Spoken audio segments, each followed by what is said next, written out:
चिकित्सा एवं स्वास्थ्य विभाग की प्रमुख सचिव गायत्री राठौड़ ने किया राजलदेसर राजकीय चिकित्सालय का औचक निरीक्षण।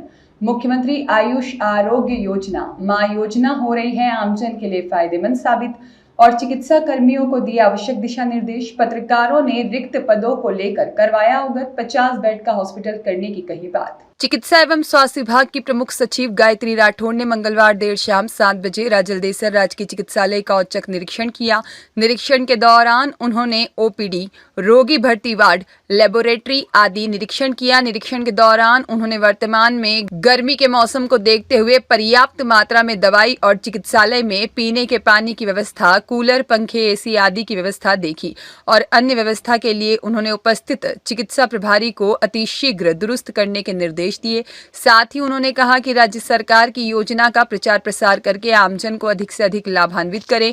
इसके लिए चिकित्सा के कर्मचारियों को दिशा निर्देश दिए। उन्होंने बताया कि सरकार की सबसे महत्वपूर्ण योजना मुख्यमंत्री आयुष आरोग्य योजना में कैशलेस उपचार हो रहा है। चूरू जिले में भी काफी लोगों को लाभ मिल रहा है। राज्य में 1,33,00,000 व्यक्ति शामिल हैं, इसलिए इस योजना का आमजन को लाभ लेना चाहिए। इस अवसर पर पत्रकारों की ओर से राजकीय चिकित्सालय में लंबे समय से चिकित्सालय में रिक्त पदों को लेकर और 50 बेड का अस्पताल बनाने को लेकर, इसके अलावा चिकित्सा परिसर में बरसात के समय जमा पानी की निकासी की व्यवस्था को लेकर बात कही गई और बताया गया। हॉस्पिटल में बरसाती पानी आने से हर वर्ष लाखों रुपए का नुकसान होता है।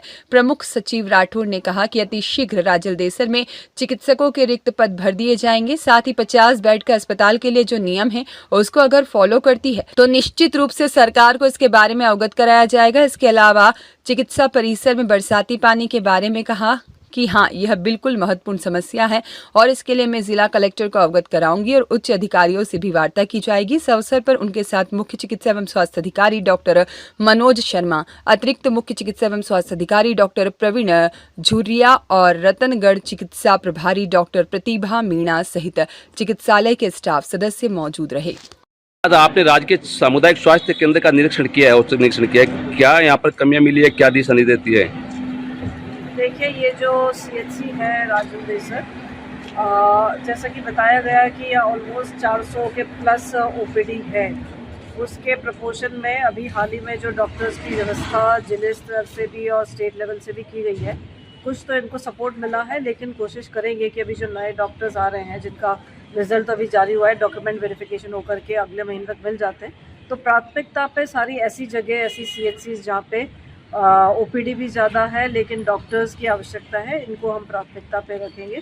और जैसा कि अभी बताया गया है कि अब एक्सरे की जांच भी हो रही है, सारी हो रही है, तो ऑब्जेक्टिव यही है कि जितना ज़्यादा हम सीएचसी और पीएचसी लेवल पे सर्विसेज को स्ट्रेंथन करेंगे तो कम से कम लोगों को हायर फैसिलिटीज़ पे जाना होगा। और जो अपने कॉम्प्लिकेटेड केसेस हैं, हाई रिस्क प्रेगनेंसीज है या कोई और भी कॉम्प्लिकेशंस है, वही लोग आगे रेफ़र हो, क्योंकि पेशेंट को भी दिक्कत होता है अगर यहाँ पे फैसिलिटीज़ नहीं मिलती। लेकिन ये एक अच्छी बात है कि ज़्यादातर जो दवाइयाँ हैं, जिस तरह के अभी जो गर्मी को देख करके जो दवाइयों की आवश्यकता है, वो सभी बता रहे हैं कि यहाँ पे काफ़ी संख्या में उपलब्ध है। और भी जो भी मतलब कुछ भी छोटे मोटे कमियां दिख रही हैं, उसको अपन टाइमली रिजॉल्व करने की कोशिश। मैडम, मैं आपको बता दूं, ये चूरू जिले के अंदर राजलदेसर राज के सामुदायिक स्वास्थ्य केंद्र 92 के अंदर कर्मोन्नत हुआ था, लेकिन लंबे समय से करीबन 40 साल 30-40 साल हो गए। मैडम, हमने पत्रकारों ने पिछले महीने करीबन 40 दिन तक धरना दिया चिकित्सकों रिक्त पदों को लेकर।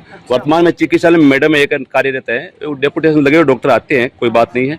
तो मैं ये निवेदन कर रहा था मैडम, डॉक्टर्स जो हमको नए एमओज भी मिलेंगे तो हम प्राथमिकता से ऐसी जगह, ये तो राजलदेसर तो एक है, लेकिन इस तरह के जो अपने डेजर्ट एरियाज में जो खाली हमारी फैसिलिटीज़ है, उस पर हम प्राथमिकता से लगाने का प्रयास करेंगे। सरकार की ओर से कोई योजना मैडम जो चलाई जा रही है, उसके बारे में क्या करना आपका? सरकार की ओर से जो सबसे इम्पोर्टेंट स्कीम है, जो अपनी माँ योजना है, मुख्यमंत्री आयुष्मान आरोग्य योजना, जिसमें एकदम अपना कैशलेस उपचार हो रहा है और उसमें चूरू में भी काफ़ी संख्या में लोग बेनिफिट हो रहे हैं। और क्योंकि ऑलमोस्ट मतलब अपने राज्य के 1,33,00,000 फैमिलीज इसमें कवर्ड हैं, तो एक तरह से सभी जो तबके हैं, भले ही वो आपके कॉन्ट्रैक्चुअल एम्प्लॉयज़ हैं, एनएफएसए बेनिफिशरीज हैं, आपके स्मॉल एंड मार्जिनल फार्मर्स हैं, सभी इसमें इंक्लूडेड है। तो लोग अनावश्यक रूप से अपना मतलब प्राइवेट में जा कर के पैसा खर्च ना करें। प्राइवेट भी काफ़ी अपने एम्पैनल्ड हॉस्पिटल्स हैं, काफ़ी RGHS में भी जो अपने सरकारी एम्प्लॉयज़ हैं, पेंशनर्स हैं, कवर हो जाते हैं। तो अब गवर्नमेंट की फैसिलिटीज़ काफ़ी इम्प्रूव हो गई है, तो हम लोग इसको और ऑगमेंट करने की कोशिश करेंगे। मैडम एक समस्या बता रहे हूँ चैनल के माध्यम से आपको। राजलेसर के अंदर करीबन 30 ग्रामीण इलाके आते हैं, बड़े ग्रामीण, प्लस कस्बे की आबादी 45,000 है। यहाँ के वाशिंदे जो छोटे मोटे उपचार के लिए बीकानेर, चूरू, रतनगढ़ जाना पड़ता है, उनको बहुत परेशान होते हैं। तो मैं चाहता हूँ कि करीबन यहाँ पर 50 बेड का हॉस्पिटल मैडम होना चाहिए यहाँ पर राजलेसर। देखिए ये सारी ना फेज मैनर में होती हैं सारी चीज़ें। अपन 50 बेड का बना दें, फिर अपन सर्विसेज उसमें ऑगमेंट करें। अभी यहाँ की रिक्वायरमेंट के हिसाब से सबसे ज़रूरी है कि अपन यहाँ पे एमओज पोस्ट करें, तो जो आपका OPD है कम से कम वो अपन उसको एड्रेस कर सकें। फिर अपन चाहेंगे कि यहाँ पे अगर ये कॉम्प्लेक्स डिलीवरीज़ हैं, यहाँ पे अगर गायनेकोलॉजिस्ट हो तो यहाँ पे अगर आपकी अच्छी तरह से डिलीवरीज हो जाए, सिजेरियंस भी हो जाए, FRU की तरह इसको अपन डेवलप करें। ब्लड स्टोरेज यूनिट अपन यहाँ पे डेवलप करें। हाईवे पास में अगर कुछ एक्सीडेंट्स हो जाते हैं, ट्रॉमा की फैसिलिटीज़ डेवलप करें। तो फेस मैनर में डेफिनेटली हम लोग फैसिलिटीज़ को डेवलप करने मोस्ट इम्पोर्टेंट मैडम बात ये है कि बरसात के समय के अंदर यहाँ पर 3-3, 4-4 फुट पानी इकट्ठा हो जाता है इस अस्पताल में। गेनानी पास में है, तो मैं इसके लिए यहाँ पर विशेष बजट की आवश्यकता है मैडम। इसके बारे में मैं इस चैनल के माध्यम से ये कर रहा हूँ, सरकार को आप अवगत कराएं। सर को तो मालूम है, सीमेश साहब को, तो इसके लिए यहाँ पर बढ़ाव हुए कोई ऐसी व्यवस्था है। क्यों इस बिल्डिंग का जो पूर्व में जो आपने जो निरीक्षण किया था, ये दानदाता के सहयोग से बिल्डिंग बनी है। जो सामने बिल्डिंग है वो दानदाता के सहयोग से बनी। ये कोटेज जी दानदाता, ये सारा जो दानदाता के सहयोग केवल ये बिल्डिंग पहले पूर्व में मुख्यमंत्री थी वसुंधरा जी, उनके शासन में बना था। वर्तमान में ये नीचे हो गई है हॉस्पिटल। पानी की वजह से यहाँ पर काफी नुकसान हुआ था। एक्सरे मशीन खराब हो गई थी, यहाँ पर रिकॉर्ड भी खराब हुआ था, कुछ मशीनें अन्य भी खराब हुई थी। तो ये मोस्ट इंपोर्टेंट बात है मैडम, इसके बारे में क्या कहना आपका? इसके बारे में जिला प्रशासन से, जिला कलेक्टर से बात करके इसका एक रास्ता निकालेंगे कि आगामी बारिश सीजन में भी ऐसा नहीं हो कि यहाँ पे पानी भर जाए। तो जो भी इसका एक टेक्निकल रास्ता होगा उसका कम से कम वो वाला रिजॉल्व करने की कोशिश करें। Thank you sir madam. Madan Dadhich के साथ श्री भगवान सोनी की रिपोर्ट।